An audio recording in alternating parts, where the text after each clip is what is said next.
Howdy folks. It's been a really long time since I played Elite Dangerous. In fact, I had to check, because I kind of lost interest around about the same time as patch 2.1 with the engineering update. And that was 3 years ago. But I've been really getting back into the game lately because, well, when you're in self-isolation during the lockdown, you really need something that you can just play for hours and hours and hours with no real end in sight. And Elite has always been that kind of game. Well, I say that there's no real end in sight, and there isn't. But that doesn't mean that there aren't things that you can aim for. The trick is, well, setting your own goals for yourself. And in Elite, that's traditionally either been exploring, trading, or fighting. None of which I'm particularly good at, certainly not fighting. I'm mostly harmless, that's my official rating. Or helpless, according to my close quarters combat rating, because I've never done any of the close quarters combat game mode. But I've mostly been exploring and trading. Although this was all years ago. And even then I was really kind of unfocused about it. I'd get bitten by the exploration bug, for example. Convinced myself that it was my destiny to explore strange new worlds and boldly go where no man had gone before. And so off I'd go, bravely forth into the dark, until inevitably I'd find myself 50 light years from the nearest space station, out of fuel, and unable to scavenge any fuel from the corona of the nearest star because I hadn't bothered to equip my ship with a fuel scoop. Nevertheless, let it not be said that I don't learn from my mistakes, and I was quite getting the hang of this exploration thing.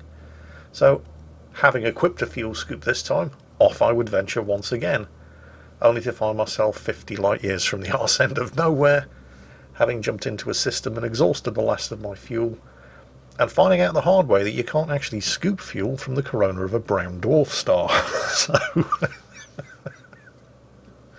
So that's quite enough exploration for now, I think.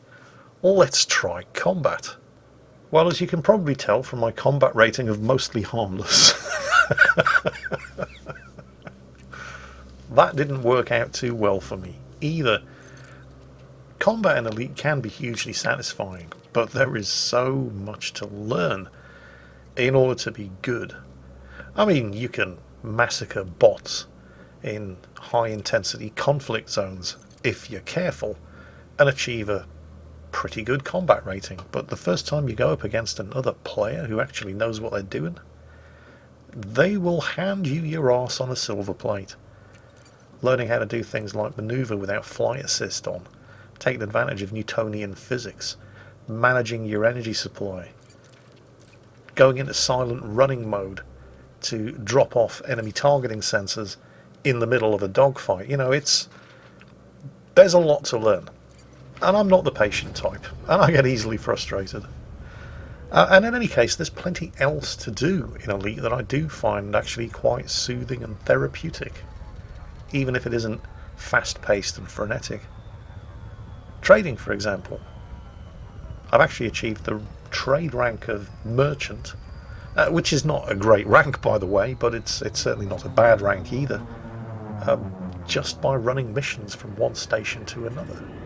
Now, there are players out there and external websites like Elite Dangerous Database, which, much in the same way as people who work the market in the auction house in World of Warcraft, there are players who have earned billions by manipulating the markets between the various different systems that are prevalent in the game. And that can be enormously satisfying as well. But that's really my problem with Elite. I never really had a goal. So I felt like I was only really playing for playing's sake, and I think that's why I stopped playing. This time around, however, I've decided that I want to get myself an Imperial Clipper. What the hell's an Imperial Clipper, Jingles? Well, to answer that question, well, there's a short answer, it's a ship, and the long answer. And the long answer, first you have to understand that there are various different factions in Elite Dangerous. The two major factions are the Empire, consisting of fine upstanding men and women, bravely venturing forth to expand the boundaries of human knowledge, and then you've got the Federation, Bunch of window lickers from Earth. There are other factions as well, but the Empire and the Federation are the two big ones, so naturally I chose to ally myself with the Empire, purely for noble reasons of course, not because they simply make the sexiest ships. Although the Imperial Clipper is an extremely sexy looking ship, but even then it's not just a simple case of rolling up to your nearest Imperial orbital, slapping down 22 million credits and taking charge of your very first Imperial Clipper. I mean, slapping down 22 million credits is enough of a challenge when you've only just managed to upgrade to an Asp Explorer and you barely have 500,000 credits to your name. But there's also a rank requirement for each of these ships before you can even unlock the ability to hand over 22 million of your hard-earned credits. And in order to be granted the right to buy an Imperial Clipper, you have to have achieved the Imperial Rank of Baron, which is why I find myself at the isolated outpost of Yamamoto Survey in the LTT 537 system, having just completed a courier mission for Imperial Navy Intelligence, which has authorised my promotion to the dizzying heights of the rank of Master. And just to put that into perspective for you, Imperial ranks start at None, and then go through Outsider, Serf, Master, which is where I am, and has unlocked access to the Imperial Courier, which is also a very nice ship. But I still have to go through the ranks of Squire, Knight, Lord, and then Baron to unlock access to the Clipper. So it's safe to say that there's a long and tough road ahead before I've acquired both the rank and the cash to be able to call this magnificent, sexy beast of a starship my very own. But one day it will be mine. Oh yes. By the way, if you think 22 million credits is an eye-wateringly expensive price to pay for a ship, and it is, you ain't seen nothing yet. There's an upgraded version of the Clipper. It's called the Cutter. You have to be an Imperial Duke, and that one costs 208 million credits, but baby steps. Right. We'll get there eventually, but first it's the rank of Baron, and a mere 22 million credits in order to be able to afford this. So how am I going to do it? Well, basically it's a reputation grind. The various different orbitals, stations and settlements scattered throughout the galaxy, you're looking for Imperial Factions. Even deep in Empire space there are a large number of different factions vying for influence and control over the various different orbital stations, and not all of those factions are guaranteed to be Imperial, although if you're operating in Imperial space, a lot of them very probably will be. And these are the factions that you want to be running missions for. Now those missions can take any number of different shapes and sizes, ranging from simple, straightforward courier missions where you transport data from one point of the galaxy to another, transporting passengers from point A to point B, hauling cargo from point A to point B, mining missions to retrieve valuable resources, all being sent out to locate commercial supplies that the station is badly in need of and deliver them back to the station. And then of course there are the seek and destroy missions. Sometimes the factions on board the various different orbitals might be in open conflict with each other, and you'll have to fly out to a conflict zone and kill ships for one side or the other. And then occasionally you get these specific targets, like this known pirate, that the faction I'm currently working for has decided needs to die. If you're wondering what the incorrect cockpit mode warning is flashing up there in the top right of the screen, it's because I've assigned my discovery scanner to the same fire group as my multi-cannons, and I need to be in analysis mode, not combat mode, in order to use the discovery scanner. That's the long answer. The short answer is I'm a massive noob. But it's not actually affecting my ability to take down the guy in the Viper over there. So, mission complete. Now, head back to the station that issued the kill warrant, hand the mission in, and collect my reward. And there is a trick with maximising the efficiency of these reputation grinds. See, the orbital that I'm operating from here has a number of Imperial factions on board. Now these are the guys that I want to be accepting missions from. The problem is that when you first arrive at an orbital, nobody there knows you, so why should they trust you with important jobs? So you have to impress them first, before they start offering you the more lucrative missions. So not only do I have to do a reputation grind with the Empire as a whole, but I also have to do a reputation grind with the various different Imperial factions at the orbitals that I'm operating from. And the best and fastest way of getting that done is, well, to put it quite simply, every time you hand in a mission, always, if it's available, take the reward that gives you the most reputation. And there's a big difference in the payouts here. If I'd gone for the credit reward, the reward for the mission that was initially posted, I would have made off with almost 300,000 credits for that one kill. But it wouldn't have given me a lot of reputation with the faction posting the mission. Instead, I chose the reputation reward, because that will advance my standing with the faction that gave the mission much, much faster. And it meant that I only got paid 10,000 credits. Basically what you're saying is, 300,000 credits? It's fine. I was happy to help. Just cover my expenses. So you're not going to earn a lot of money quickly early on when you're doing these reputation grinds, but the faster you grind that reputation, the bigger and more lucrative missions they will start awarding you. So you can start making a fair amount of cash later on. You just have to lay the groundwork first. Which is just as well, because I'm not going to be getting any 22 million credits for an Imperial Clipper anytime soon if I keep accepting expenses only rewards for completing the various different missions that I'm doing.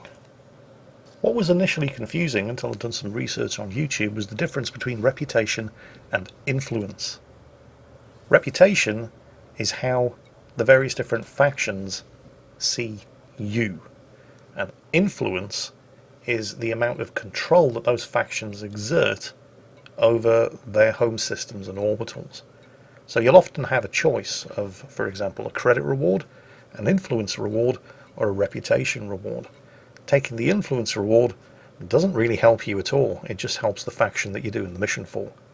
The reputation reward is the one that you want to go for because it's of most direct benefit to you. Unless, of course, you already have the maximum reputation with the faction, and you already have the maximum rank in the Empire, in which case you don't need any further reputation because everybody already thinks the sun shines out of your arse, in which case by all means take the money. Once I've done enough of these missions and advanced my reputation sufficiently, I will start to find promotion missions. This courier job for Imperial Naval Intelligence. There was a chain icon next to it which indicates that it's a follow-on mission. Most important is the words Imperial Naval in the title of the mission. These missions will start to pop up from Empire factions only on board the various different orbitals and space stations once you've advanced your current Empire rank to 100%. Right now, after handing in that mission for killing the nobody in the Viper earlier, my Empire rank of Master has reached 100%. Now it will stay at 100% until I accept one of these missions with the words Imperial Naval in the title, which I have just done. Successfully completing that mission will promote me automatically to the next rank. Now if you find that you've reached 100% in your current rank and you're awaiting promotion to the next rank, but you can't find one of these Imperial Navy missions to complete, don't worry. It doesn't mean that you're wasting progress if you continue to accept Empire missions. The progress that you're making towards the next rank beyond is stored. It's just not displayed because the rank counter can't go higher than 100%. Once you eventually find one of these missions, and it shouldn't take too long, and complete it, you'll be promoted to the next rank and then credited with whatever progress that you made while you're waiting for the mission to pop up. So for example, if I hadn't been able to immediately find the Imperial Navy contract that was going to award me the promotion to Squire, and I'd had to continue grinding on with other missions until the mission I was looking for eventually popped up, upon successful completion of that mission I would probably find that after being promoted to Squire I would already be 30, 40, 50, 75% of the way to the next rank. So the short version is, accept missions from Empire factions on board Empire stations, always choose the reputation reward wherever it's possible. When your rank reaches 100%, look for a mission with the words Imperial Navy or Imperial Naval in the title, hand that mission in, get promoted to the next rank. The process is of course exactly the same with some minor differences if you're the kind of oxygen thief who's decided that the way ahead is to grind rank and reputation with the Federation instead.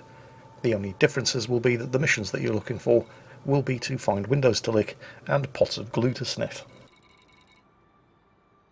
Now, if you're anything like me, you're just not going to be disciplined enough to do things the safe, sensible, efficient, and kind of boring way, by confining your activities to one or two systems and just shuttling between the two of them, because you have already maxed out your reputation with the various Imperial factions in those systems, which of course means they're going to be offering you the missions that give the most reputation. It's not just the reputation though. I'm going to need 22 million credits to buy one of these Imperial Clippers, and I started to get itchy feet, so I headed over to YouTube and did some research, and that's where I found out about the highly lucrative, apparently, evacuation missions. You see, humanity isn't alone in the galaxy, and while we're not shooting at each other, we're also getting shot at by a highly mysterious and hostile alien race known as the Thargoids. They mostly confine their activities to around the Pleiades sector, but they have been known to mount expeditions further into the human-occupied bubble of space and launch lightning raids against various different orbitals.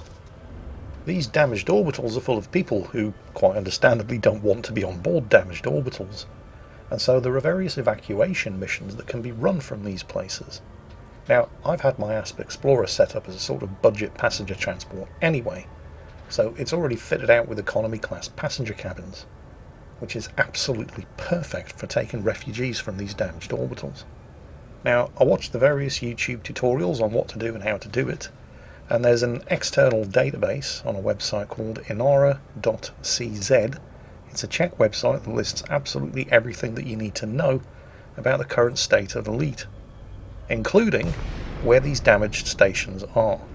So it turns out that the independent factions, and it serves them right for not submitting to the will of the Empress, have been taking the brunt of the Thargoid attacks, and only currently 4 Imperial stations have been damaged, but 3 of them are in this system. The HIP 9141 system. I don't know if you can actually see the damage on the orbital there. Some of the rings have got holes shot right through them.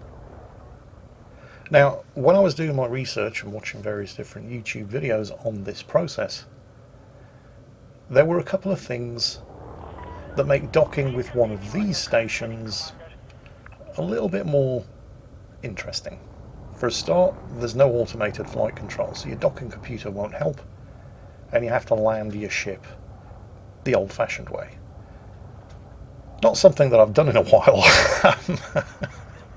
So there might be a Jingles landing coming up. Also, I've equipped this ship with a heatsink launcher because the station's on fire. So it gets bloody hot in there, and I'm going to need some way of dumping excess heat without my ship blowing up while I'm waiting to load all my refugees on board. Or at least that's what I was expecting from watching various different YouTube videos, but things aren't going to be working quite the way that I've been led to believe. I mean, I'm having to perform a manual landing. Okay, no big deal. There's my assigned landing pad up ahead. But I'm getting ready to dump the heatsink, and my temperature isn't actually going up, so I don't need to use heatsink. And while there's certainly plenty of smoke and debris, I mean, this place has taken one heck of a pounding, I can't see any actual fires. So I started to get the feeling something's not quite adding up here, and it took me a while to figure out what it actually was. It wasn't that the videos that I'd been watching were wrong, it's just that, well, the galaxy in Elite Dangerous is in a state of constant motion. Just because an orbital's been attacked by the Thargoids doesn't mean it stays damaged. They repair the orbitals. And there are a whole bunch of other missions that you can undertake to bring emergency supplies to stations that are repairing the damage inflicted by the Thargoids. These stations undergoing repair still have refugee evacuation missions, but that's not all they have. The problem that I was about to discover was that when I was watching the videos, the reason why these evacuation missions are so incredibly profitable and lucrative, not just in cash but also in reputation, is because you don't actually have to take the refugees to another star system. There are rescue ships waiting in the same system, and you only have to take the refugees to the rescue ships. So the turnaround on the missions is incredibly quick. But those rescue ships only loiter around in the system while the status of the space station is damaged. You see, there are 2 possible statuses for stations that have been attacked by the Thargoids: damaged and repairing.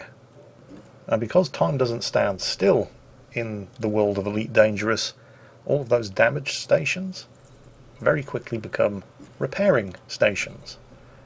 And those rescue ships bugger off.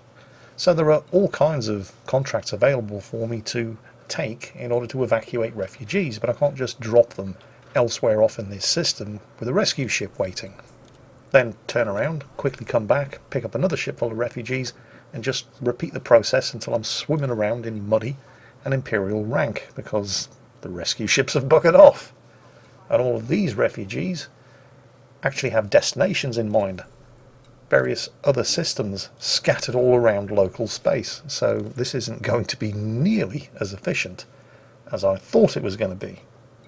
If I'd done this a week ago, it probably would have been, but in the space of time since the Thargoids attacked, all of those damage stations are now repairing stations, and in fact, in the space of time since I did this and today, one of the 3 repairing stations in this very system is fully operational again. Shit.